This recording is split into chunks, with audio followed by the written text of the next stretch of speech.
Señor los bendiga, qué alegría que estemos hoy acá junticos. Y bueno, vamos entonces a orar al Señor por este tiempo de predicación de la palabra, que el Señor nos hable a cada uno de los corazones. ¿Quiénes necesitan que les hable el Señor por medio de la predicación, cierto? Amén. Bueno, que el Señor guíe. Amado Señor, gracias por la oportunidad que nos das de estar acá, Señor. Gracias por tu palabra, Señor, porque tantas formas que uno busca de que tú nos hables. Y qué básico y qué sencillo es saber que tú nos hablas por medio de tu misma palabra. Qué alegría es esto, Señor, que podemos como comunidad del redil, el retiro, recibir juntos, alabar juntos, Señor, tu nombre y recibir juntos tu palabra. Habla a cada uno de los corazones, porque todos te necesitamos. Te bendecimos, Señor. Te damos gracias en el nombre de Jesús. Amén. Bueno, hermanos, yo quería hablarles de que inicialmente hace poco salió una noticia. Yo no sé si ustedes son de los que ven muchas noticias. No tanto, ¿o sí? Yo sí. Una noticia sobre operativos migratorios en Estados Unidos, sobre un grupo en especial que se llama la agencia ICE y que estaban haciendo muchos operativos. No sé si ustedes vieron una noticia de un niño pequeño que tomaron. Exacto, un niño pequeño con su mochila, rodeado de agentes. Eso fue hace como un mes más o menos, ¿cierto? ¿Cierto, Nacho? Rodeado de agentes, y el niño no entendía qué era lo que estaba pasando. En medio del caos tan grande, surgió una versión inquieta, y habían muchas cámaras ahí, surgió una versión inquieta de que el padre vivía con el niño, pero el padre, cuando vio que estos operativos, el papá del niño, que estos operativos empezaron, escapó, se fue y dejó al niño. Yo no terminé de ver la noticia bien, pero yo ese día terminé como indignado y yo, Dios mío, ¿cómo deja al niño? ¿Cómo deja a su niño? Y bueno, después vi que el padre estaba con el niño. Muy seguramente lo cogieron o bueno, esta es como la versión que se tenía. No sabemos todos los detalles, pero la sola idea de que un papá deje a un hijo por una situación como estas o por cualquier situación es indignante, ¿cierto? Es indignante. Un padre no debería abandonar a su hijo bajo ninguna circunstancia. Pero yo quería preguntarles esto: ¿cómo sería cuando el hijo abandona al padre? ¿Cómo sería si es al revés? Si es al revés, que el hijo es el que abandona al padre. ¿Qué hace el padre? Esto dependiendo del padre. Y este texto que vamos a leer es el caso contrario. Vamos a conocer al Padre Celestial y cómo esencialmente está expresando: hijo, vuelve a casa. Y también conoceremos cuál es la respuesta de este hijo. Entonces, para ello, yo les pido que vayamos a Oseas, capítulo 11. Capítulo 11.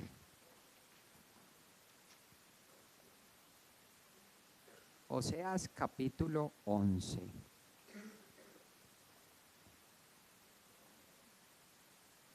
Vamos a leer todo el capítulo.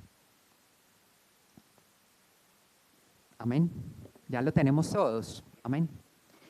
Listo, vamos a leer en el nombre del Padre, del Hijo y del Espíritu Santo. Dice la palabra de Dios: cuando Israel era niño, yo lo amé, y de Egipto llamé a mi hijo. Cuanto más lo llamaban los profetas, tanto más se alejaban de ellos. Seguían sacrificando a los Baales y quemando incienso a los ídolos. Sin embargo, yo enseñé a andar a Efraín. Yo los llevé en mis brazos, pero ellos se comprendieron, ellos no comprendieron que yo los sanaba. Con cuerdas humanas los conduje, con lazos de amor, y fui para ellos como quien alza el yugo de sobre sus quijadas. Me incliné y les di de comer. No volverán a la tierra de Egipto, sino que Asiria será su rey, porque rehusaron volver a mí. La espada girará contra sus ciudades, destruirá sus cerrojos y los consumirá por causa de sus intrigas. Pues mi pueblo se mantiene infiel contra mí, aunque ellos lo llaman para que se vuelva al Altísimo, ninguno lo exalta. ¿Cómo podré abandonarte, Efraín? ¿Cómo podré entregarte, Israel? ¿Cómo podré yo hacerte como a Adma? ¿Cómo podré tratarte como a Zeboim? Mi corazón se conmueve dentro de mí, se enciende toda mi compasión. No ejecutaré el furor de mi ira, no volveré a destruir a Efraín, porque yo soy Dios y no hombre, el Santo en medio de ti, y no vendré con furor. En pos del Señor caminarán. Él rugirá como un león, ciertamente Él rugirá. Y sus siervos vendrán temblando desde el occidente. De Egipto vendrán temblando como aves, y de la tierra de Asiria como palomas. Y yo los estableceré en sus casas, declara el Señor. Efraín me rodea de mentiras y de engaño. La casa de Israel, Judá todavía anda lejos de Dios y del Santo que es fiel. Amén.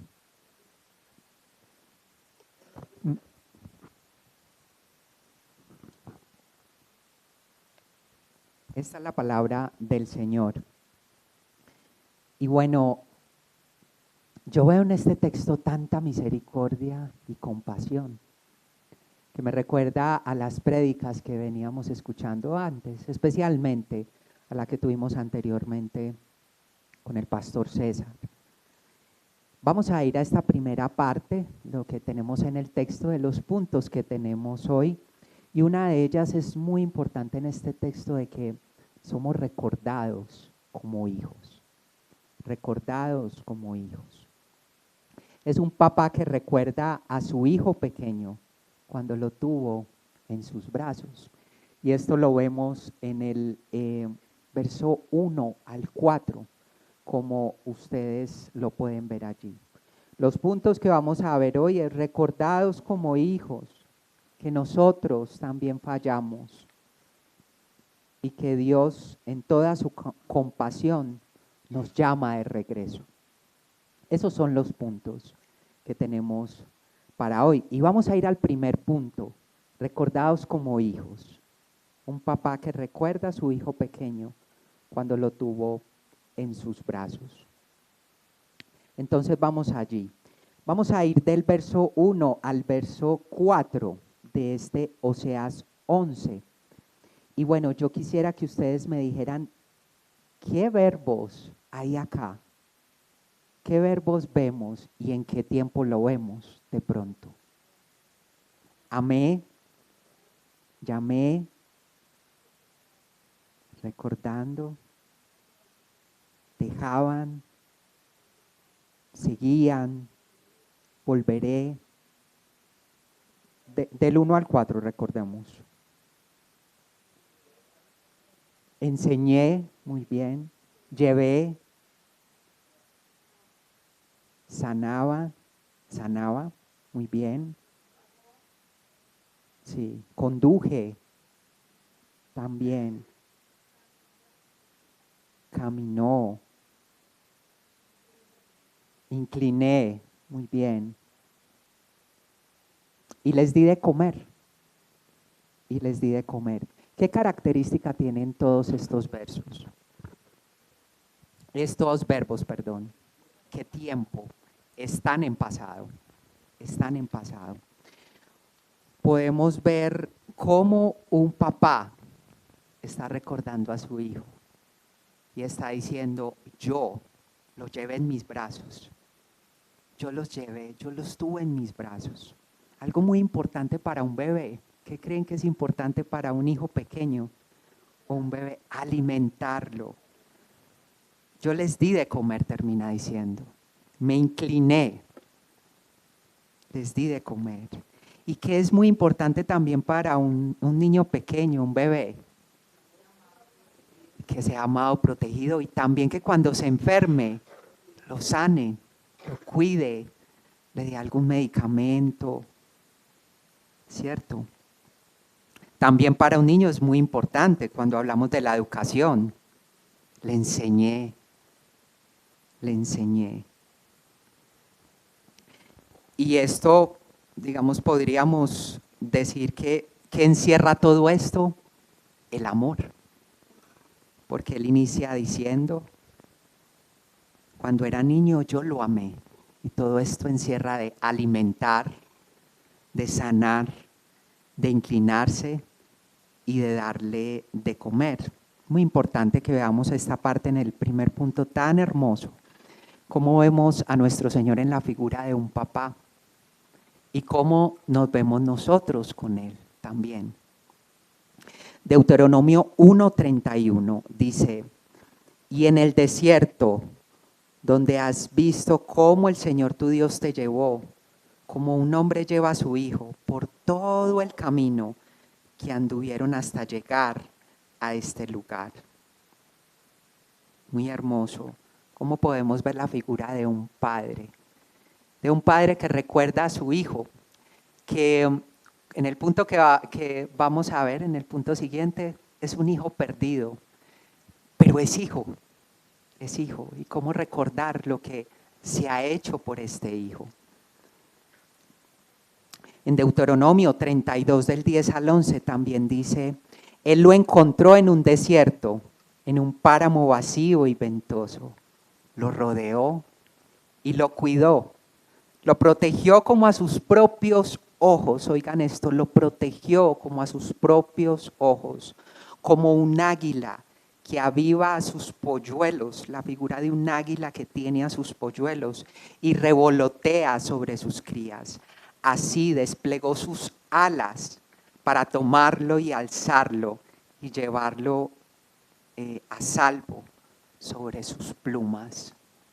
Qué bellísimo es esto, es que es bello ver cómo el Señor ha tomado a este hijo, cómo lo ha hecho. Es la figura de un padre tierno y compasivo, definitivamente. Es la figura de un padre tierno y compasivo que está atrayendo. Y vamos a ver a quién está atrayendo y cuál es el hijo al que está atrayendo. Y de acuerdo a cómo vamos, empecemos a pensar en nosotros. Cómo nosotros ocupamos o caminamos en esa figura de hijos. ¿Qué tanto nosotros nos parecemos a estos hijos? Vamos a verlo. Vamos a ver el punto 2. El punto 2, que es nosotros fallamos. Y eso tiene consecuencias y tiene algunos efectos que precisamente son los que vamos a ver. Dice del verso 5 al verso 7, quisiera que lo volviéramos a leer. Sobre todo dos puntos importantes que dice en el verso 5. Rehusaron volver a mí. Porque rehusaron volver a mí. Y otra parte que dice, pues mi pueblo se mantiene infiel contra mí. Ahora ellos lo llaman para que se vuelva al Altísimo. Ninguno lo exalta. Ninguno exalta a Dios por lo que Él es. Ninguno lo exalta. Bueno, rehusaron volver a mí, se mantienen infiel a Él este pueblo, aunque ellos lo llaman para que se vuelva al Altísimo, ninguno lo exalta. Si podemos ver en Oseas 7, en la primera parte, se vuelven, dice la palabra, pero no hacia lo alto, al Altísimo. Este pueblo venía con sus tradiciones, quería tener sus mismas tradiciones, pero envolviendo muchas otras cosas, muchos otros ritos.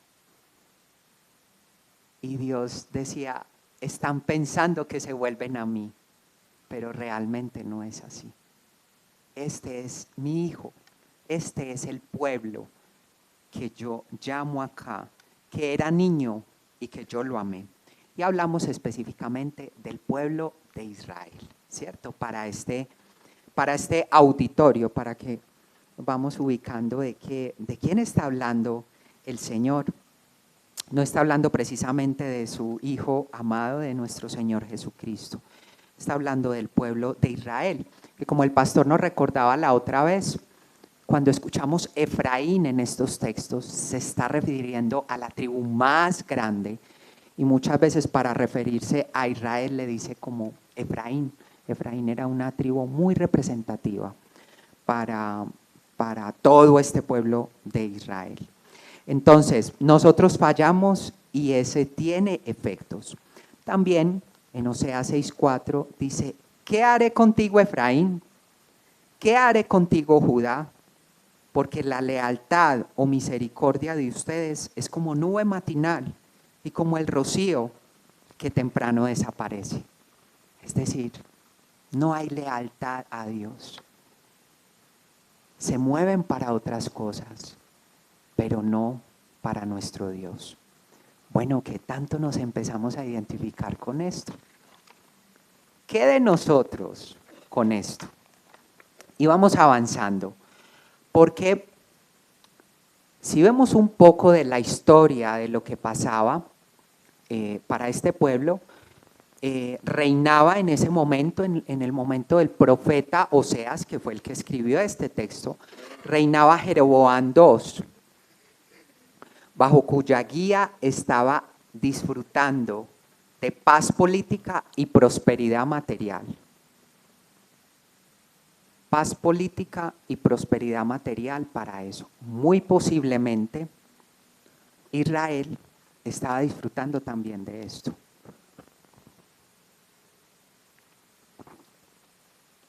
Por la bondad del Señor, estaban disfrutando de esto. Pero también en este pueblo y en esos días de Jeroboam II había también corrupción moral y bancarrota espiritual. Y bueno, yo me pongo a pensar, ¿qué pasa con nosotros cuando tenemos en nuestra nación una paz política y cuando nosotros, cosa que no pasa mucho ahora, pero cuando nosotros tenemos una prosperidad material, lo cual no es malo, pero ¿qué empieza a pasar en nuestro corazón cuando hay ello?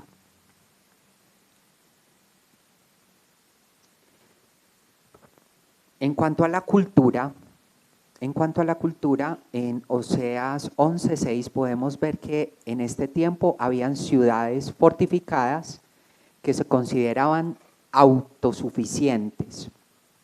Entonces, habían grandes ciudades con mucha prosperidad y que para ellos esto era lo más importante. No era Dios, era esto.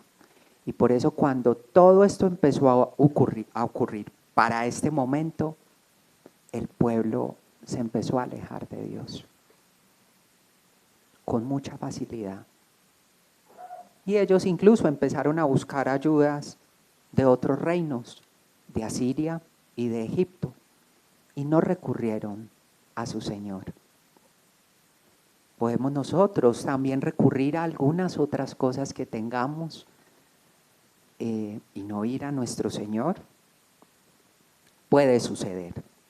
Dice en Oseas 4:16, 17, voy a ir con algunos versos. Ya que Israel es terco como una novilla indómita, los pastoreará ahora el Señor como a un cordero en campo espacioso. Efraín se ha unido a los ídolos. Y escuchen esta palabra para los que toman nota de Oseas 4, 16, 17.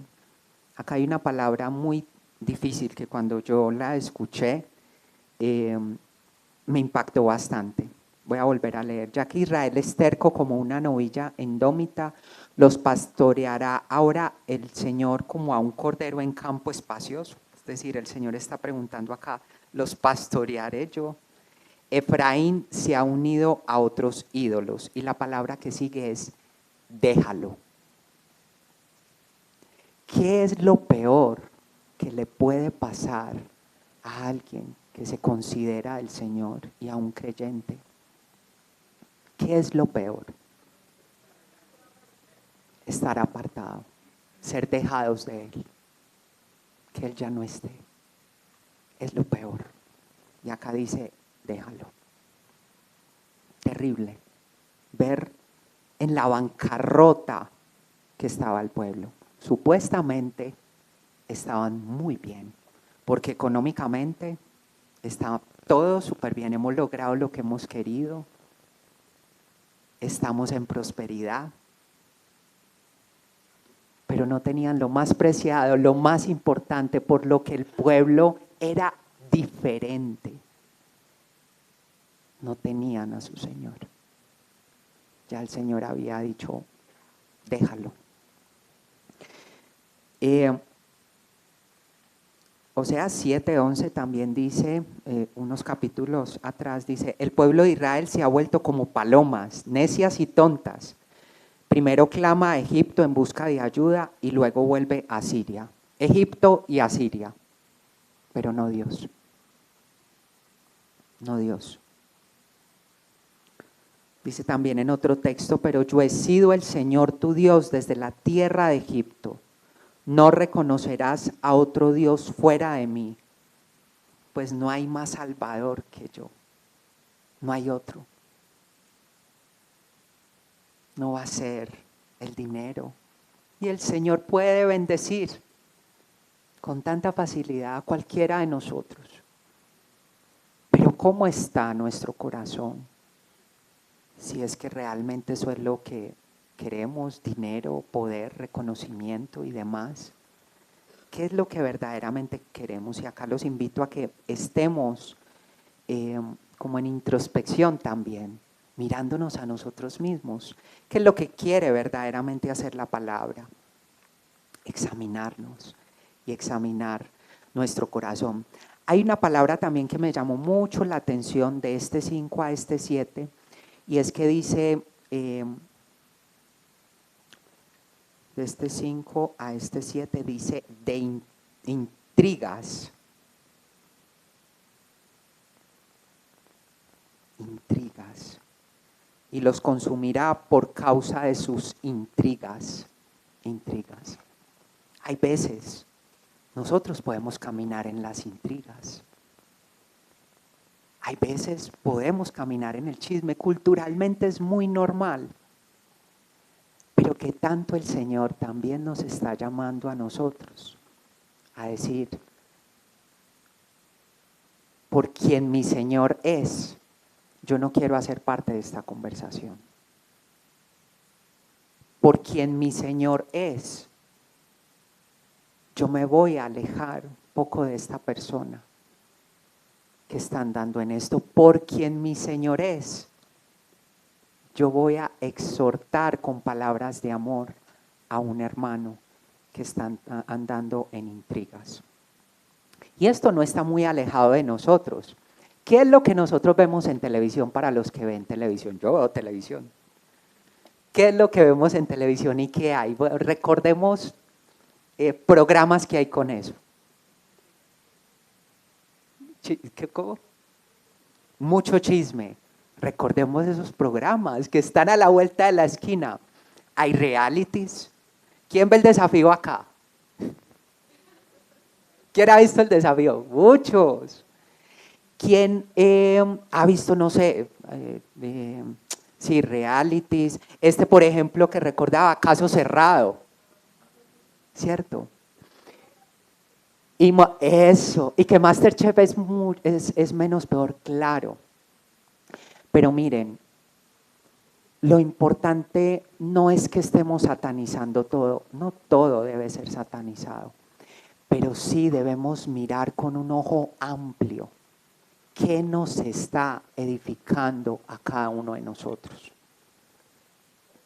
Hay veces, por ejemplo, que yo me siento a compartir con mi mamá y la única forma, hay veces, de compartir con ella es viendo un programa de estos.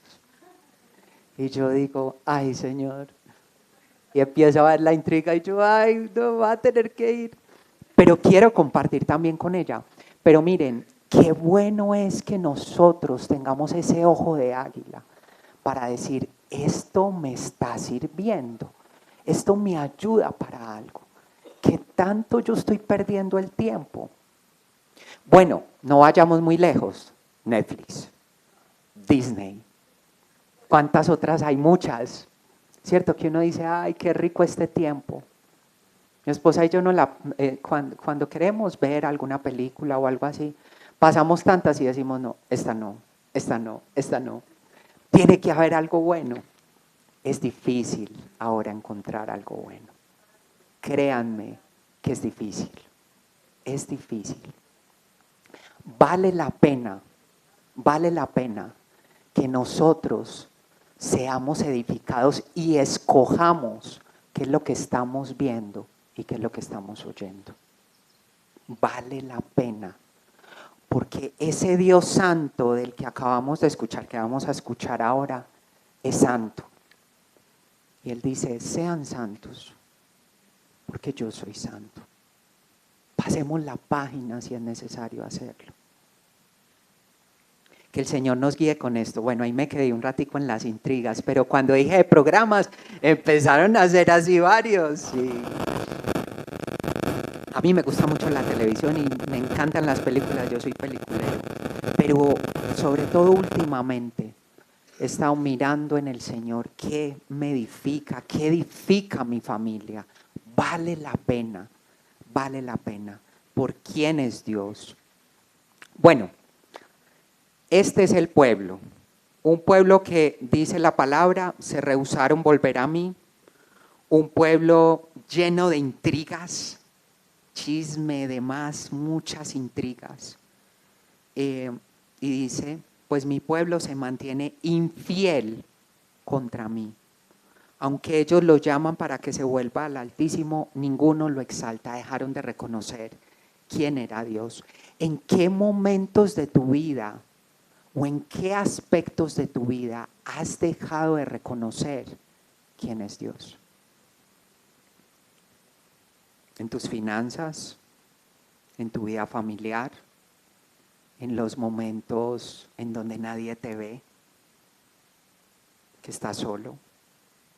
Dejamos de reconocer quién es Dios. Yo puedo decir, bueno, en este aspecto de mi vida voy bien, pero este Señor no me lo toques. Déjame ahí que yo puedo. ¿Qué tanto el Señor nos está guiando a que todo es por Él, todo lo nuestro es de Él y para Él? Pero miren esto, el texto no se queda en eso. Viene la esperanza, no todo es malo. Vimos a un papá compasivo, hermoso, un papá que dice, yo lo tuve en mis brazos, yo lo tuve ahí a mi hijo. Y ahora ese papá está diciendo, lo estoy disciplinando por esto que acabamos de leer. Pero miren las palabras, pasó de la figura de padre y la retoma desde el verso 8, que vamos para el punto 3. Dios en toda su compasión te llama de regreso. Yo no sé a quiénes o a cuántos está llamando de regreso en este momento, pero creo que lo está haciendo con todos, para que Él sea todo en nosotros. No algunos aspectos, sino todo, todo.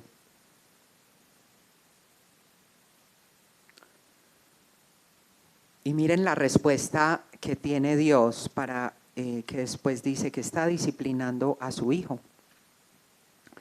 Dice en el verso 8, podemos verla acá. Miren la respuesta de Dios. No abandona, no entrega, no hace como Adma y no trata como a Zeboim. Y quiero detenerme ahí un poco en estos dos lugares, son ciudades, Adma y Zeboim. ¿Por qué el Señor está tomando estas dos ciudades en un momento tan importante del que Él está hablando? Pues sí, lo está haciendo. ¿Por qué? Porque son ciudades que fueron destruidas junto con Sodoma y Gomorra y simbolizaban la devastación total. Yo no sé si ustedes conocen la historia de Sodoma y Gomorra, cómo fue destruido. Y fue destruido con fuego completamente. La gente estaba tan mal, estaban en el momento de pecado más terrible. Y el Señor sacó de allí a los que eran suyos y fue devastación total para estas ciudades. Entonces Él está recordando y dice: Israel, ¿cómo te voy yo a destruir de esta forma? No lo voy a hacer. No es que no lo merezcan, no es que no lo merezcan, pero contigo no lo voy a hacer. Y llega la parte más importante, que dice en el verso 8, ya se va acercando a la parte más importante, después de decir: ¿cómo podré tratarte como a Zeboim? Y luego empieza esto, que este es el clímax del poema, si así lo pudiéramos llamar. La parte más importante: mi corazón se conmueve dentro de mí. Entonces podemos entender que Dios tiene un corazón y que Dios se conmueve. Dios se conmueve. Y Él se puede conmover también con cada uno de nosotros. Tiene un corazón y se conmueve dentro de Él. Y miren lo que sigue diciendo, terminando ese 8. Se enciende. Me gustó mucho esta expresión para mostrar lo que pasaba dentro de Él. Es como que algo nace, algo se extiende grandemente. Se enciende toda mi compasión. Y cuando se habla de compasión, podemos hablar de misericordia. No es porque el pueblo lo merezca. El pueblo lo abandonó completamente. Si vemos estas características, no había nada de lo que Israel estuviera haciendo bien.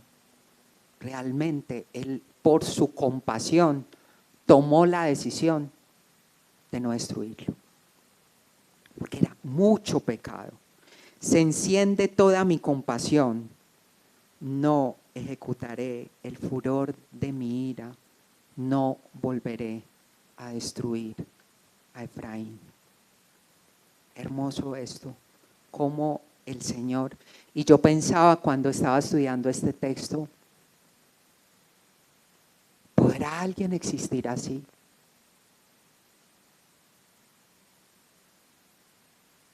¿Podrá uno pensar en alguien en este mundo que haya sido muy bueno, que haga esto? ¿Acaso alguien haría esto? Solamente no sería nuestro Dios y nuestro papá. Algunos dicen, cuando uno pregunta sobre Dios, y claro, todos dicen que existe, pero algunos dicen que es alguien inerte o alguien alejado de su creación, o que simplemente no existe. Cómo nuestras acciones reflejan también la existencia de nuestro Dios. Cómo lo que hablamos y lo que hablamos, lo que confirmamos, lo que afirmamos, lo que defendemos y más allá aún lo que amamos, reflejan la existencia de nuestro Dios.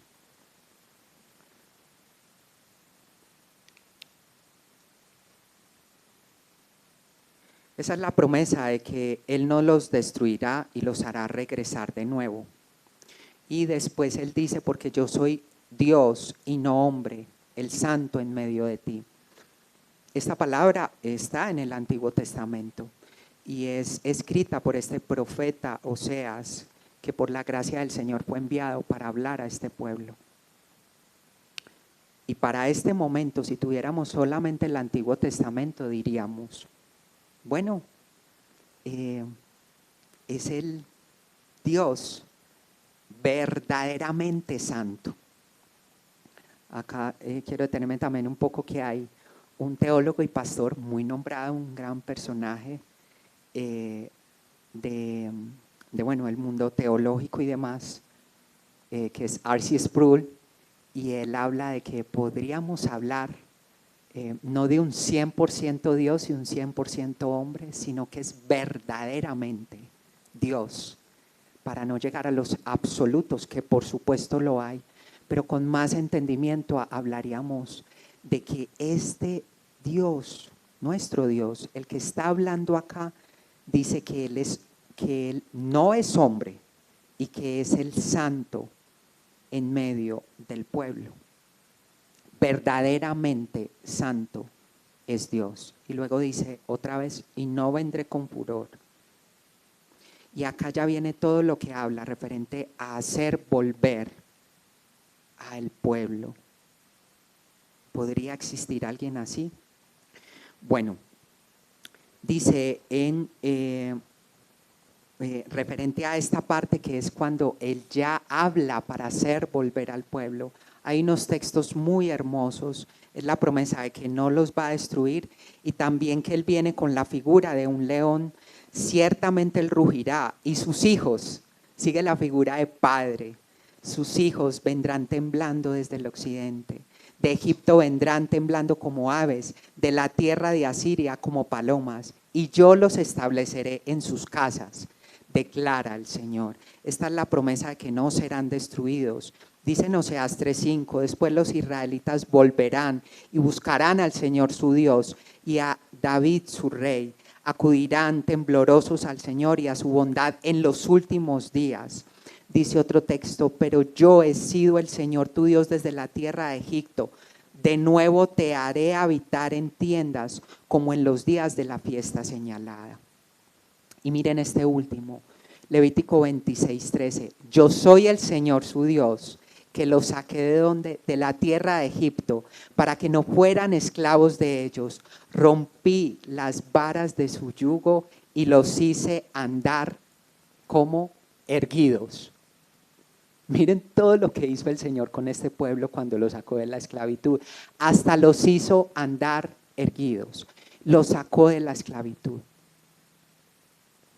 Yo recuerdo mucho esta palabra erguidos porque yo he tenido problemas en algunas ocasiones en el cuello y no tanto en la columna sino en el cuello.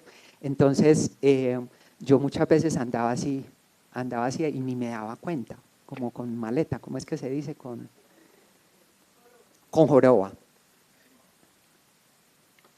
Y desde que leí esta palabra las otras veces yo me acordaba para estar recto. Y yo digo, todos los detalles los tenía el Señor para con su pueblo. Todos, hasta eso. Los sacó ricos y hasta eso les dijo, anden erguidos. Ojo, no está diciendo de orgullo, erguidos, salgan de ahí. Como con su cabeza en alto, porque yo soy el que los estoy sacando de Egipto, de ese momento de esclavitud. Y otra vez el pueblo fue haciendo esto, otra vez el pueblo ya estaba con su maleta y con esclavizado a otros pueblos, sabiendo de dónde los había sacado el Señor. Muy importante de esto, muy importante.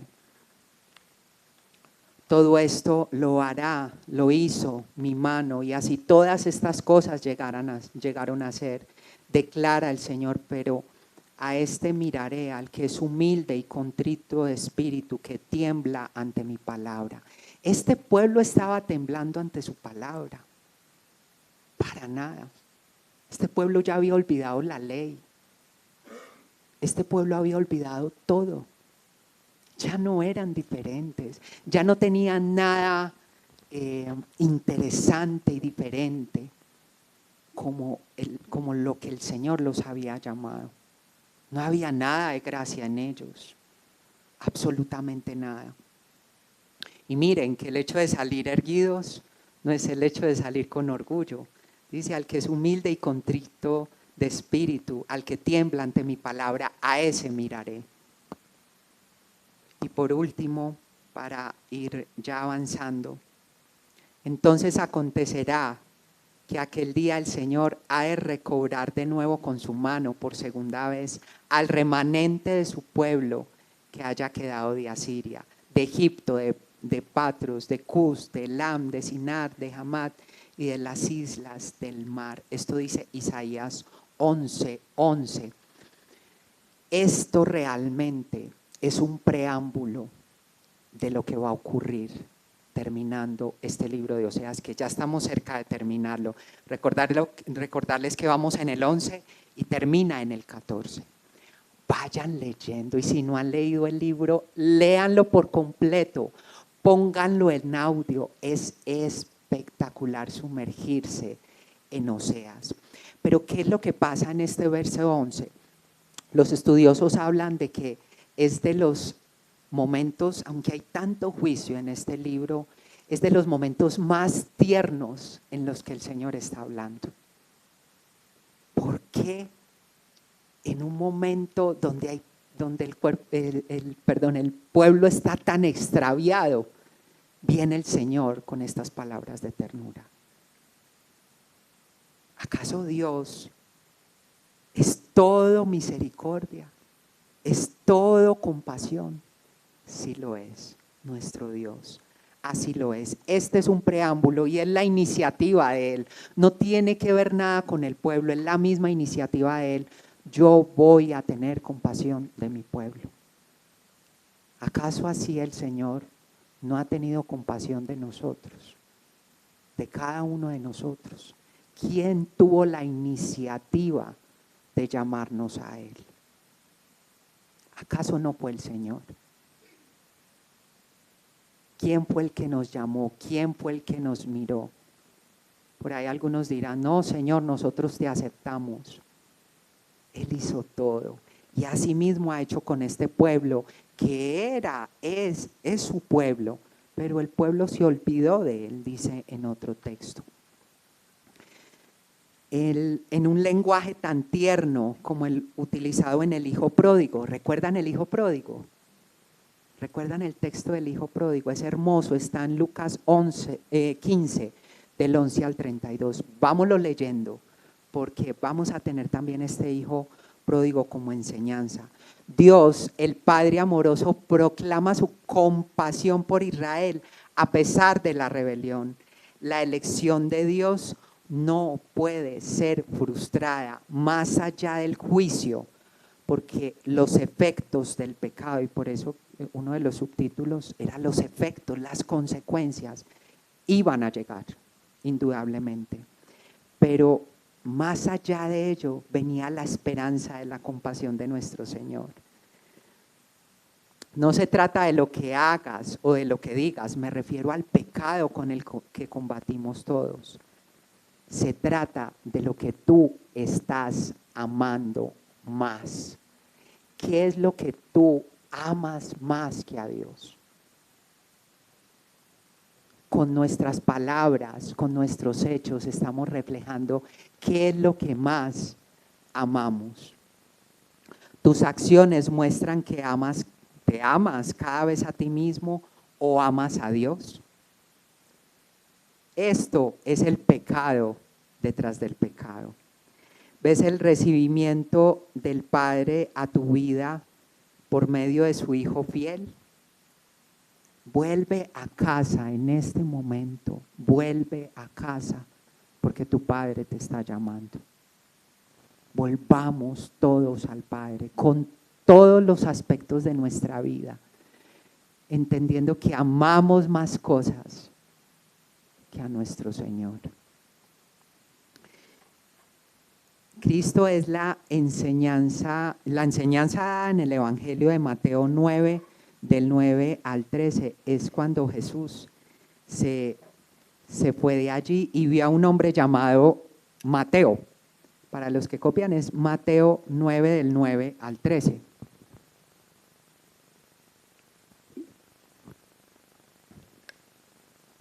Cuando Jesús se fue, vio a un hombre llamado Mateo sentado en la oficina de los tributos y le dijo, ven tras mí.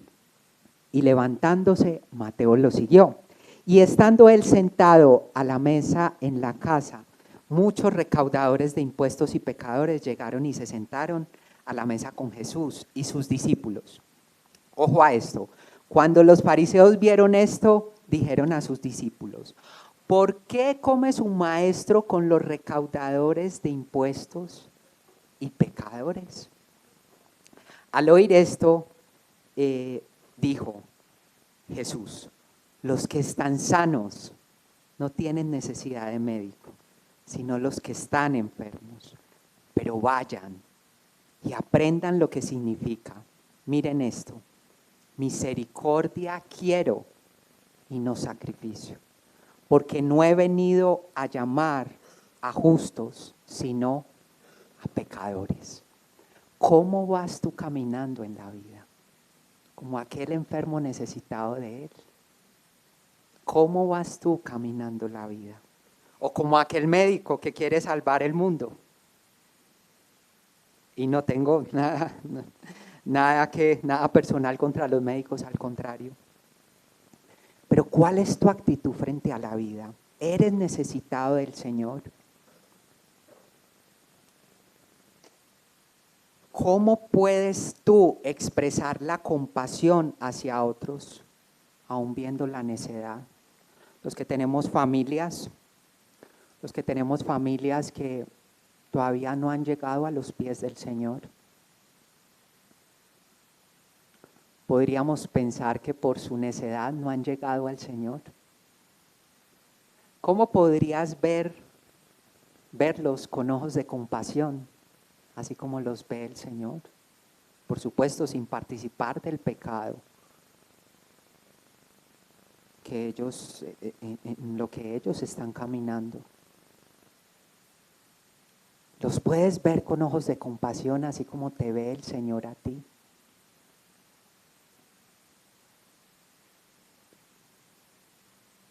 ¿Cómo puedes expresar compasión? ¿De qué formas? Recuerda cómo Dios trató a su pueblo con paciencia, ternura y amor persistente, no con desprecio. No respondas al pecado de otros con orgullo o dureza, sino con la misma compasión que Dios ha tenido contigo. Solo cuando reconoces tu propia necesidad, que eres pecador tú también, y te ves como aquel más necesitado de la gracia del Señor, solo de esa forma tú podrás extender gracia a los demás. Voy a volver a repetir. Solo cuando te reconoces tu propia necesidad de gracia, podrás extender esa misma gracia a otros y tener compasión de ellos. Y a ti que estás viniendo por primera vez, que estás caminando, quieres volver a caminar con el Señor, para ti, considera la compasión de Dios, como dice la epístola de Romanos 5:8. Pero Dios demuestra su amor para con nosotros en que siendo aún pecadores, Cristo murió por nosotros. Esto no nace de ti, es Dios mismo quien te está llamando a venir a Cristo. Si es por primera vez o si lo has abandonado, también como pasaba con el pueblo, ven en arrepentimiento y confía en Él por fe. El Señor nos está llamando a todos. A mí también me llamó en diferentes aspectos de mi vida a que todo sea Él. A que todo sea Él, no unas partes, sino todo. Ven en arrepentimiento y fe. Oremos al Señor.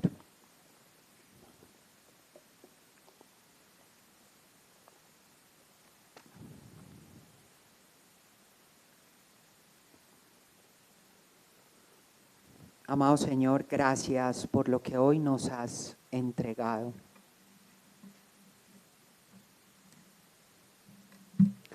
Gracias, Señor, porque a mí en estos días también me has hablado de qué es lo que yo más amo.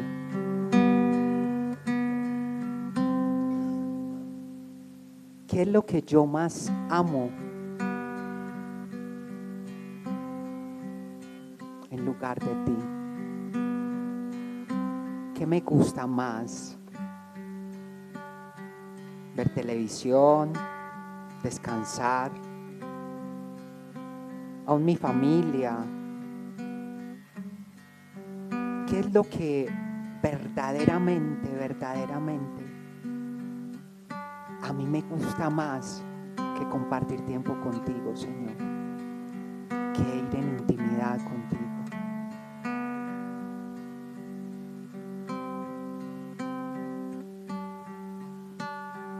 Gracias, Señor, porque nos podemos ir tan sutilmente como lo hizo este pueblo y llenarnos de otros amores.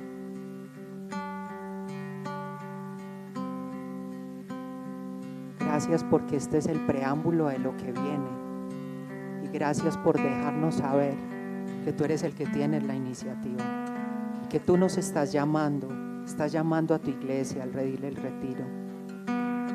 A que a todos nos volvamos a ti. Todos nos volvamos a ti. Te necesitamos, Señor. Gracias por hablarnos. Dice tu palabra, yo en tu misericordia he confiado. Mi corazón se regocijará en tu salvación. También dice tu palabra, en esto consiste el amor, no en que nosotros te hayamos amado, sino que tú nos amaste primero. Gracias por tu compasión y porque eres todo tu misericordia. Gracias, Señor. Ayúdanos a responder